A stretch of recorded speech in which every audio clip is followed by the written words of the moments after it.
حضرت عائشہ رضی اللہ تعالی عنہ طالب تھیں۔ حضور صلی اللہ علیہ وسلم نے ایک مرتبہ صدقے کے فضائل بیان کیے۔ حضرت عائشہ رضی اللہ تعالی عنہ نے صدقے کے فضائل سنے۔ حضور صلی اللہ علیہ وسلم گھر تشریف لائے، آپ نے دیکھا عائشہ جو ہیں رضی اللہ تعالی عنہ درہم دھو رہی ہیں۔ حضور صلی اللہ علیہ وسلم نے دیکھ کر فرمایا، اے عائشہ درہم کوئی دھونے کی چیز ہے؟ فرمانے لگیں، ہم نے آپ سے سنا ہے صدقہ دیا جاتا ہے تو پہلے اللہ کے ہاتھ میں جاتا ہے، بعد میں مسکین کے ہاتھ میں جاتا ہے۔ میں یہ اس لیے دھو رہی ہوں کہ پہلے یہ اللہ کے ہاتھ میں جائے گا، بعد میں مسکین کے ہاتھ میں جائے گا۔ آپ نے اپنے گھر والوں کے ساتھ حلقہ لگا کر ان کی آخرت کی ضرورت پوری کی، آخرت والے اعمال ان کو دیے۔ حضور صلی اللہ علیہ وسلم نے حضرت جویریہ رضی اللہ تعالی عنہ کو دیکھا، فجر کی نماز کے بعد وہ وظائف پورا کرنے میں لگی ہیں، کافی تاخیر ہو گئی۔ حضور صلی اللہ علیہ وسلم واپسی میں آئے، فرمایا، اے جویریہ کون سے وظائف میں لگی ہو؟ حضور صلی اللہ علیہ وسلم نے حلقہ لیا۔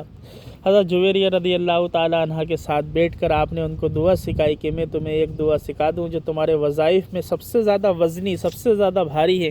آپ نے دعا سکھائی، سبحان اللہ بحمدہ عدد خلقہ ورضا نفسہ وزینت عرشہ ومداد کلماتہ۔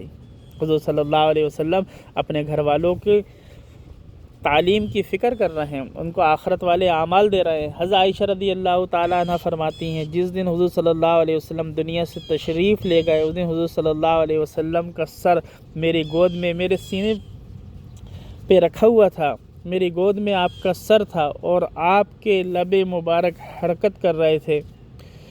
میں نے محسوس کیا اور اپنے کان کو آپ صلی اللہ علیہ وسلم کے لبوں کے قریب کیا تو آپ صلی اللہ علیہ وسلم کے آخری جملے تھے، اللہم اغفر لی ورحمنی، اللہم اغفر لی ورحمنی۔ آپ دنیا سے رخصت ہوتے ہوتے اپنے گھر والوں کو آخرت کے اعتبار سے اللہ سے مغفرت مانگتے رہو، اللہ سے رحم مانگتے رہو۔ حضور صلی اللہ علیہ وسلم نے جاتے جاتے اپنے گھر کے اندر یہ حلقہ قائم کیا۔